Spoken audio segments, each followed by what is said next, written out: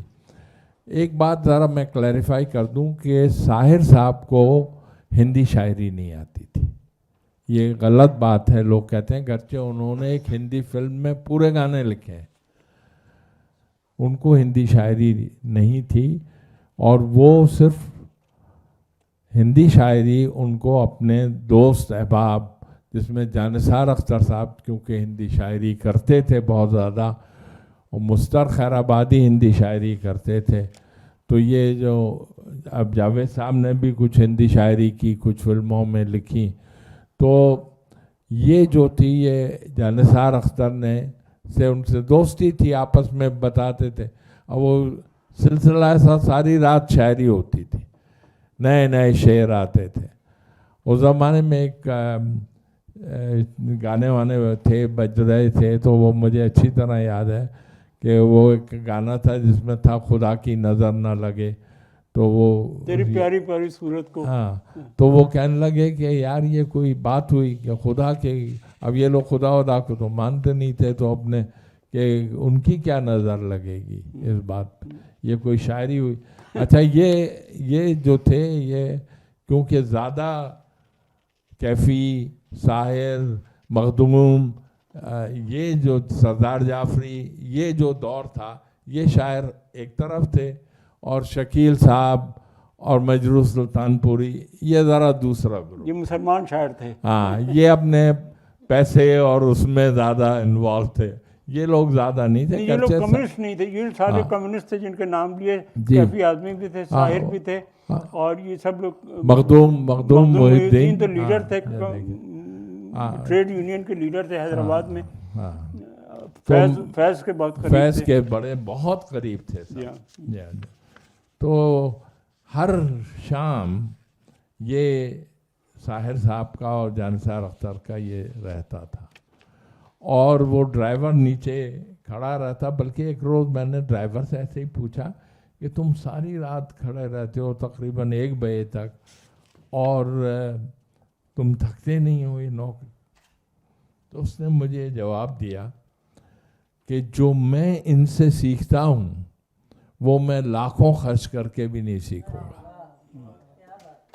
یہ اس ڈرائیور کا کہنا تھا. جو میں کیونکہ یہ جاتے تھے مشاعرے میں, میں گیا ان لوگوں کے ساتھ. ایک بمبئی میں مشاعرہ ہوا تھا جہاں پر ساحر صاحب نے اپنی نظم لممبا کے مرڈر پہ اس کے اوپر جو لکھا تھا یہ خون ہے اور وہ والی, اور جانثار اختر نے رشیا کی جو ایک شاعر تھے پوشی ان کا ایک ٹرانسلیشن کیا ہے, یہ لوگ کوئے بہاراں سے آئے ہیں, نغمے تمام ساز رگے جہاں سے آئے ہیں. تو یہ وہ دور تھا. تو میری جو میموری ہے ساحر صاحب کے ساتھ وہ یہ ہے.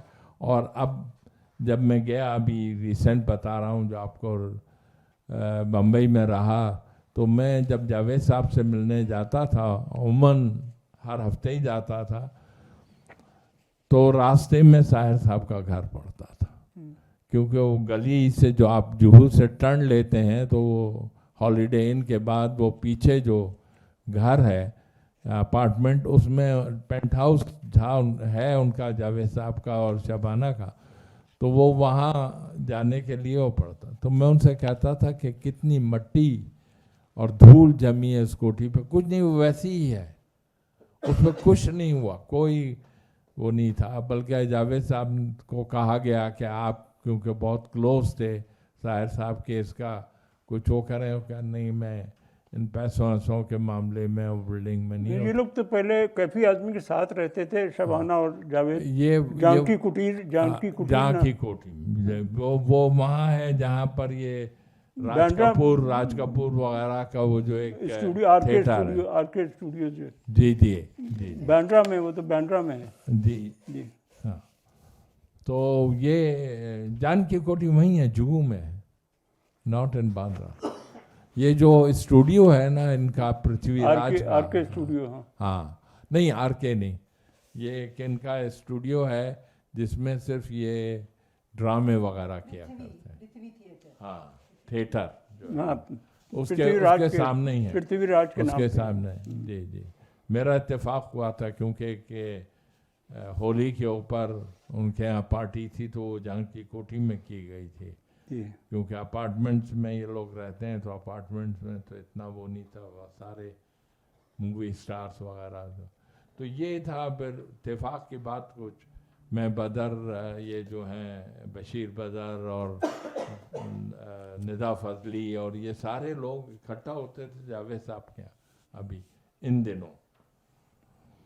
تو یہ وہ میری وہ میموریز ہیں. اور پھر میری ذکر ہوا جاوید سے, تو جاوید بتاتے تھے مجھے کہ ساحر کے یہاں وہ ہر وقت جایا کرتے تھے جب وہ اپنے والد سے ناراض تھے, تو ساحر صاحب ان کی ہیلپ کیا کرتے تھے. اور وہ خیر والد نہیں کہا ہوگا کہ آپ ذرا اس کا خیال رکھیں, یہ ہم سے تو بگڑا ہوا ہے, آپ سنبھالیں. تو دونوں بھائی اپنے باپ کو ابا نہیں کہتے تھے, اختر صاحب کہتے تھے. دونوں, ان کا چھوٹا بھائی بھی سلمان بھی اس کے. ہاں ہاں.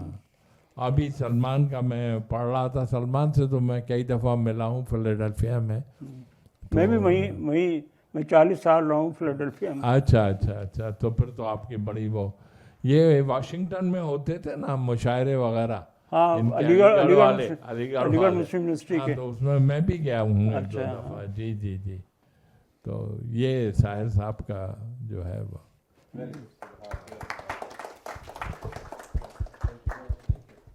سر کوئی اچھی سی پوئٹری ہو جائے ساحر صاحب کی پلیز. ساحر صاحب کی پلیز. ساحر صاحب کی ایک نظم میں سناتا ہوں آپ کو, اور وہ بھی تھوڑی سی طویل ہے. اس میں دکھایا ہے انگریزوں کے خلاف ہے کہ انگریز کتنا یہ ابھی 10 منٹ باقی ہیں.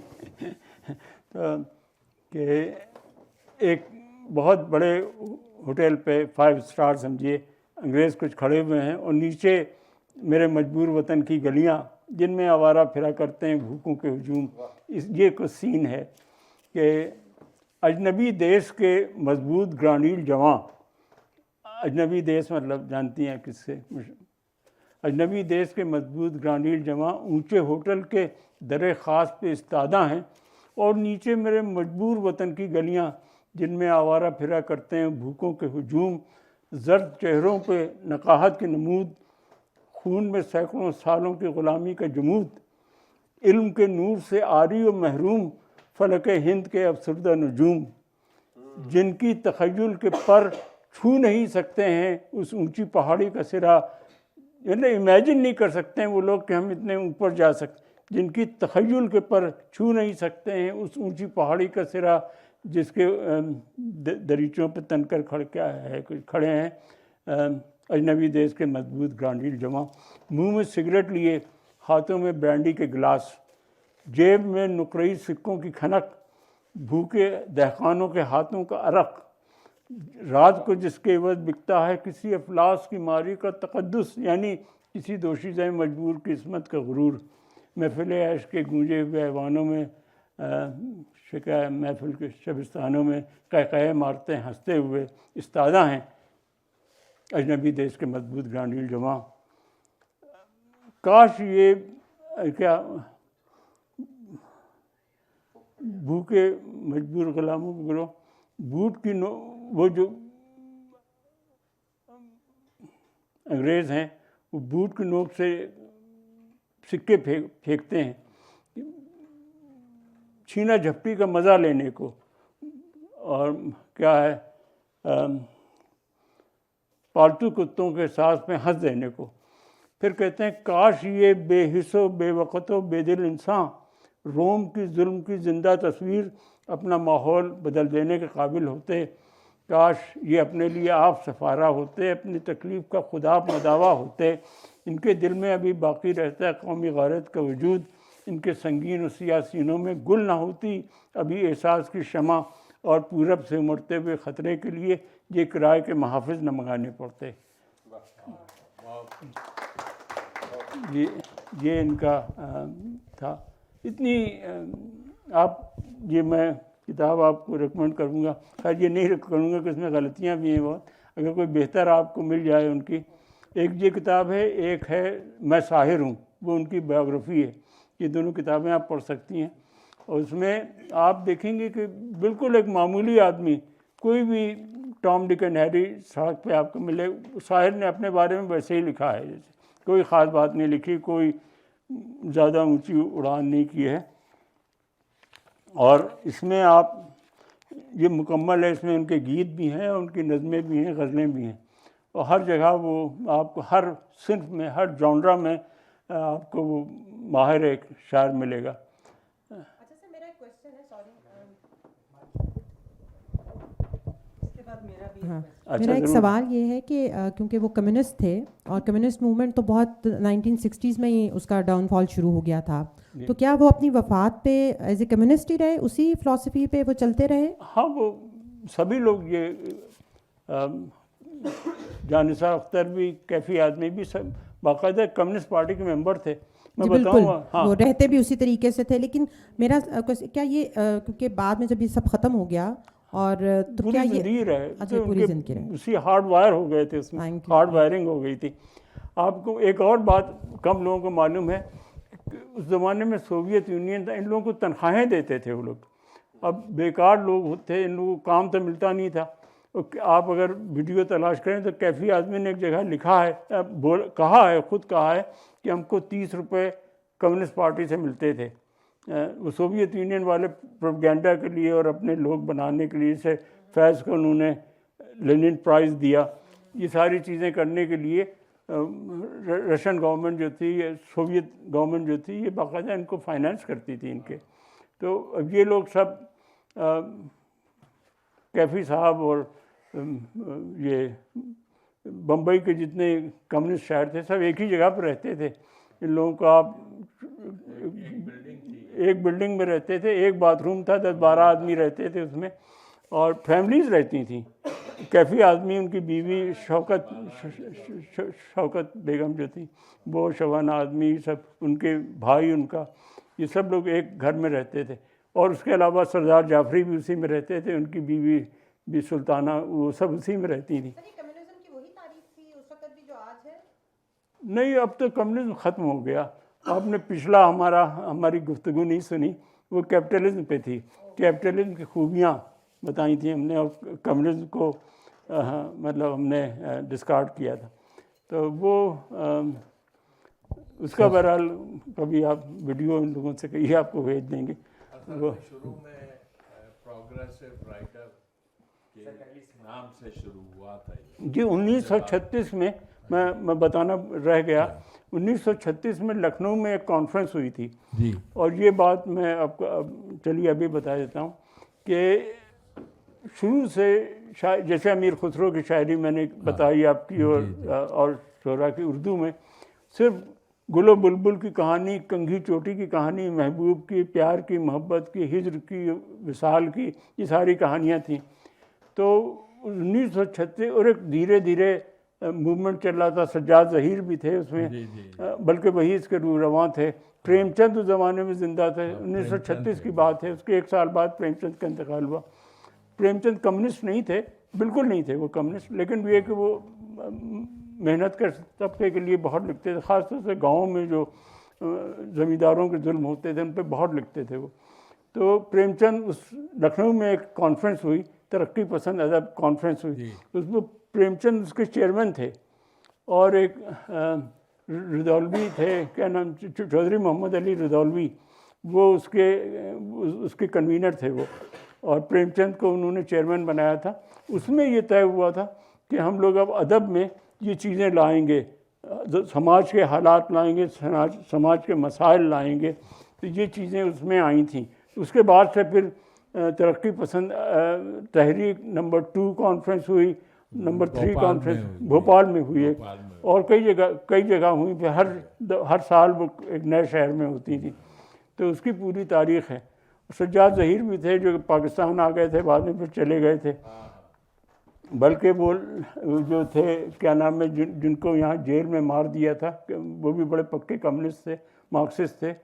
حسن ناصر نام تھا شاید. ان کو جیل میں یہاں پاکستان میں مار دیا تھا. طاہر صاحب بھی کافی عرصے لاہور رہے. کون؟ طاہر صاحب. ہاں, طاہر تو نہیں, کافی عرصے نہیں, وہ لاہور میں رہے, لیکن جب پارٹیشن پر تو بمبئی چلے گئے. ان کو معلوم تھا کیا گت بنے گی. میں بتاؤں آپ کو کہ طاہر کے کم سے کم نہیں بلکہ طاہر کے برابر کا ایک شاعر یہاں فیاض ہاشمی ہوئے ہیں. فیاض ہاشمی, ان کو کوئی نہیں جانتا ہے پاکستان میں. اتنا بڑا شاعر. یہ کس نے لکھا ہے, آج جانے کی ضد نہ کرو, یہ فیاض ہاشمی کا لکھا ہوا ہے. جس طرح صاحب ہندوستانی گیت لکھتے تھے, فیاض ہاشمی پاکستانی فلموں کے گیت لکھتے تھے. نہیں, وہ لاہور آ گئے تھے, پارٹیشن سے پہلے لاہور آ گئے تھے. یہاں گریموفون کمپنی HMV جو تھی, اس کا ایک ایکویولنٹ EMI تھا, اسی کا ورژن ایک EMI, اس میں ان کو مینیجر کے طور پہ بنا دیا تھا. اس کے بعد سے اس کا سیل بہت بڑھ گیا تھا. تو لاہور میں ان کی پوسٹنگ ہوئی تھی. لیکن وہ بنگال کے تھے, سوچیے بنگالی تھے, ان کے باپ بھی بنگالی تھے, وہ بھی شاعر تھے. فیاض ہاشمی نے 22 سال کی عمر میں لکھا تھا تصویر تیری دل میرا بہلا نہ سکے گی, یہ طلعت محمود نے گایا.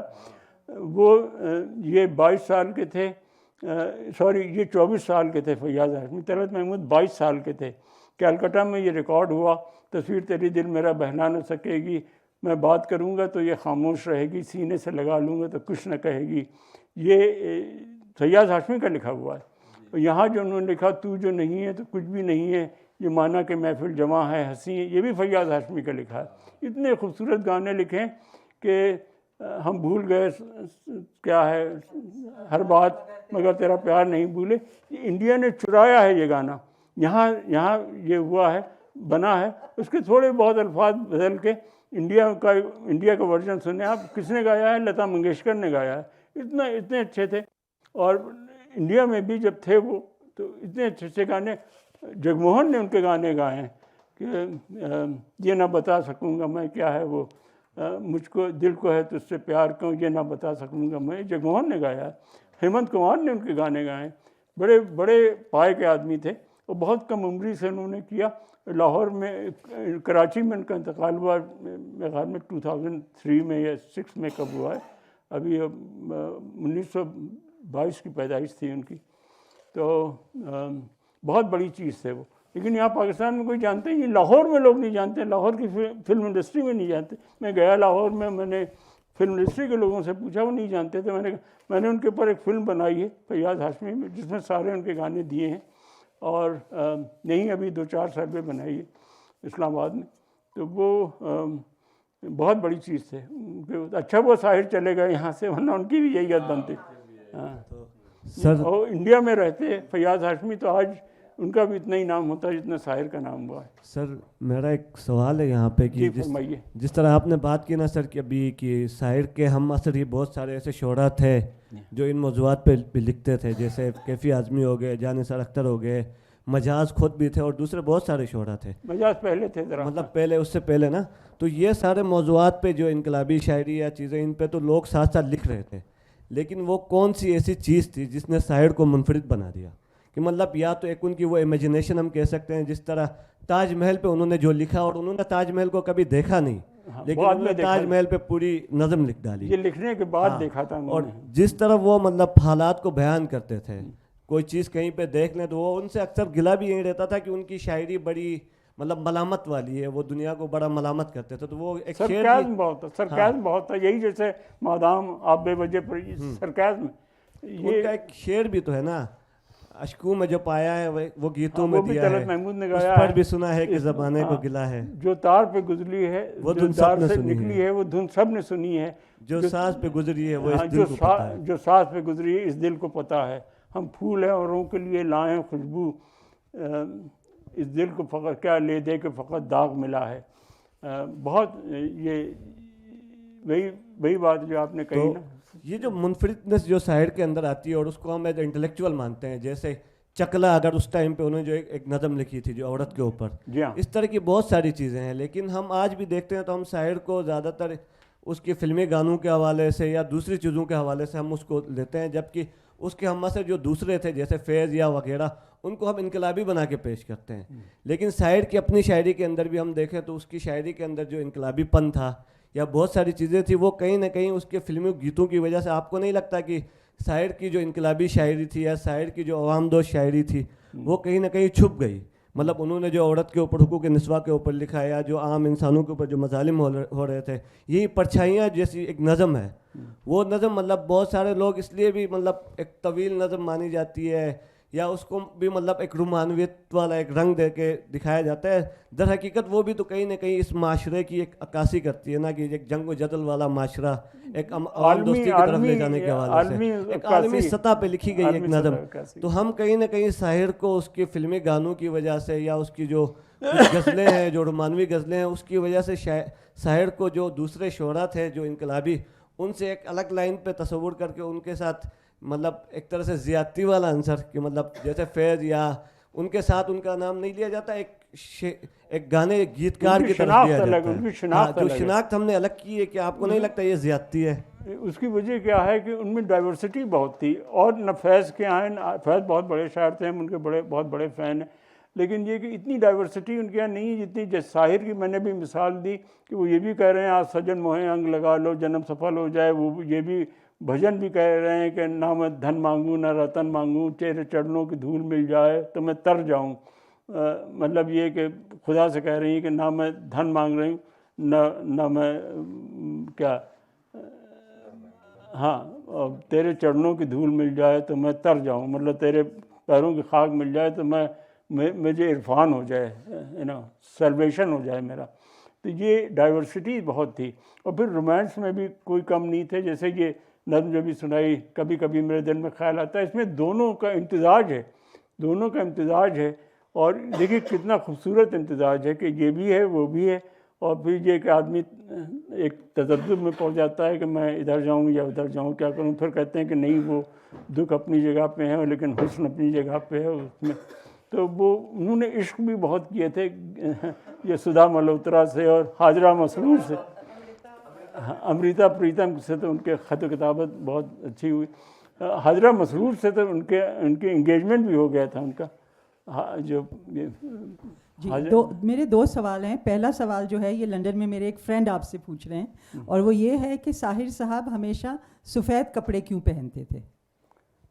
سفید کپڑے ہمیشہ تو نہیں پہنتے تھے. اچھا، تو یہ جواب ہے کہ یہ غلط افواہ ہے کہ وہ سفید کپڑے. وہ واحد شاعر مجھے بمبئی میں لگے جو کہ سوٹ بھی پہنتے تھے، ٹائی بھی لگاتے تھے. اور وہ ان کے بارے میں یہ تھا کہ وہ بڑی دیر لگاتے تھے تیار ہونے میں، کمبینیشن دیکھتے رہتے تھے کہ کچھ ہمارے مشترکہ دوست تھے، رشتہ دار تھے جو ان کے بہت قریب تھے ساحر کے، تو اکثر ہم لوگ جاتے تھے، وہی پرچھائیاں جاتے تھے. تو ان کے بارے میں بڑا مشہور تھا کہ دیر اس لیے لگ رہی کہ وہ کمبینیشن دیکھ رہے ہیں کہ یہ قمیص کے ساتھ کون سی ٹائی میچ کرے گی، اور پلنگ کے اوپر سب قمیصیں بکھری ہوئی ہیں. اور تو وہ واحد شاعر میں نے دیکھا جو اتنے کانشیس تھے وہ، اور یہ کہ ان چیزوں کا بڑا خیال رکھتے تھے ہر لحاظ سے. اور ٹائی لگاتے تھے، ورنہ کوئی شاعر وغیرہ وہاں اس زمانے میں ٹائی نہیں لگاتا تھا. میرا جو سوال ہے وہ تھوڑا سا اس سے مختلف ہے. جی، آپ نے پرچھائیاں پڑھی اور آپ اس میں کہا کہ یہ جو شاعر ہے اس کو اپنا زمانہ یاد آ رہا ہے. تو شاعروں کا جو ہم کلام پڑھتے ہیں وہ کہاں تک بیسڈ آن ایموشن ہوتا ہے اور کہاں تک بیسڈ آن دیئر انٹلیکٹ ہوتا ہے، to rhyme things and to present new ideas in a poetic way. کیونکہ یہ ایک عام سی بات ہے کہ اگر ہم کچھ پڑھتے ہیں تو ہم سمجھتے ہیں کہ یہ شاعر کی ایموشنل حالت ہے جو وہ بیان کر رہا ہے. لیکن غالب نے جس طرح انٹلیکچوئل بہت سارے کانسیپٹس ہیں جن کا ان کی ایموشن سے کوئی تعلق نہیں تھا جو انہوں نے لکھے ہیں. دیکھیے بی بی، ایسا ہے کہ یہ سب چیزوں کا کمبینیشن ہے کہ شاعر کا اپنا تجربہ بھی ہوتا ہے، پڑھتا بھی ہے کہ I am the sum total of every one that I have met in life. مطلب ہم ان سارے لوگوں کا مجموعہ ہے جن سے ہم زندگی میں ملے. زندگی میں ملنے کا مطلب نہیں کہ ہاتھ ملایا، بلکہ ان کی کہانی پڑھی، ان کا کلام پڑھا، ان کی فلمیں دیکھیں، تو ان سب لوگوں کا کمبینیشن ہوتا. اور یہ کہ اس کے بعد ان کی اپنی تھنکنگ ہوتی ہے. یہی ٹیلنٹ ہوتا ہے، یہی اسکلس ہوتی ہیں کہ جن کو وہ بروئے کار لا کے اپنا فن جو ہے اس کو اجاگر کرتے ہیں. تو یہ ساری چیزیں ہوتی ہیں. اپنا تجربہ بھی ہوتا ہے، اپنا مشن ہوتا ہے. جیسے ساحر کا مشن تھا ایک، یہ غربت کے خلاف لڑنا اور جنگ کے خلاف لڑنا، اور جو بھی ان کا ایک مشن تھا زندگی کا، تو اس کو وہ لاتے تھے، سامنے لاتے تھے اور اس کی نمائندگی کرتے تھے. Thank you. شروع میں ان کی ساحر صاحب کی جو شاعری تھی شروع کی، وہ زیادہ غربت اور اس کے اوپر تھی. جی جی. اور ظلم، کیونکہ انہوں نے دیکھا تھا کہ ان کی والدہ کے ساتھ بڑا ظلم کیا گیا تھا، اس پر ہی وہ چلے گئے تھے. اور والدہ کے ساتھ پھر جب یہاں لاہور آ گئے تھے، اور پھر لاہور سے پارٹیشن سے پہلے ہی بامبے چلے گئے، اور وہ ان کی والدہ ان کے ساتھ رہتی تھیں، اور وہ ہر وقت ان کے لیے وہ ان کو سب سے زیادہ ٹائم دیتے تھے، اور ان کی ہر بات کو مانتے تھے، ہر بات بتاتے تھے، اور ہر بات ان کو بتاتے تھے. تو جب آپ نے دیکھا ہوگا کہ جب یہ بامبے آئے اور یہ گلودت کی فلم بنی تھی صاحب بیوی غلام، اور اس میں ان کو بریک ملا اور ان کو گانے جو لکھے تو سارے غربت اور اس کے اوپر تھے. یہ بعد میں ان کا جو پروگریسو رائٹر، یہ تو ذرا تھوڑے سے ہٹے ہوئے تھے نا اس گروپ سے، کیفی، سردار جعفری، ان سے تو بعد میں یہ آئے جب ان کے ساتھ جانثار اختر اور یہ لوگ جوائن کیا. اس وقت سے ان کے خیالات جو تھے وہ پروگریسو رائٹر کی طرف گئے. ان کے اثر میں آپ دیکھیں شاعری میں ان کے ہر ایئر کے ساتھ شروع کی ساری شاعری ان کی جو ہے غربت اور اس کے اوپر ہے. ہاں یہ ہے، لیکن یہ زندگی بھر ان کا مشن رہا. اس سے کبھی وہ انہوں نے ڈیویٹ نہیں کیا، الگ نہیں ہوئے. زندگی بھر یہ مشن رہا. وہ مشہور تھے اسی، ان کی شخصیت، ان کی شناخت یہی تھی، ان کی شناخت یہی تھی. اور شاعر بھی تھے، لیکن وہ زیادہ تر رومانٹک چیزیں لکھتے تھے. جانثار اختر بھی رومانٹک لکھتے تھے چیزیں، اور کیفی آدمی بھی لکھتے تھے. اور لیکن یہ کہ شاعر جو تھے وہ پرسسٹنٹ تھے اس معاملے میں کہ وہ مستقل یہ چیزیں کہیں لے کے آتے تھے. اس طرح کے مسائل جو تھے سوسائٹی کے، یا یہ کہ جو پسماندہ طبقے کی نمائندگی تھی نا، اس کو وہ لاتے تھے سامنے مستقل طور سے تھرو آؤٹ. جی. اور یہ کہ among all these شاعر، جی ساحر صاحب was most successful in film industry. بہت ایک زمانہ تھا کوئی اور شاعر نہیں ہوا، نہ کیفی صاحب ہوئے، نہ جانثار اختر ہوئے. یہ ایسے ڈسکشن ہو رہی تھی میری جاوید سے، تو وہ کہہ رہے تھے کہ اصل میں جانثار اختر صاحب کو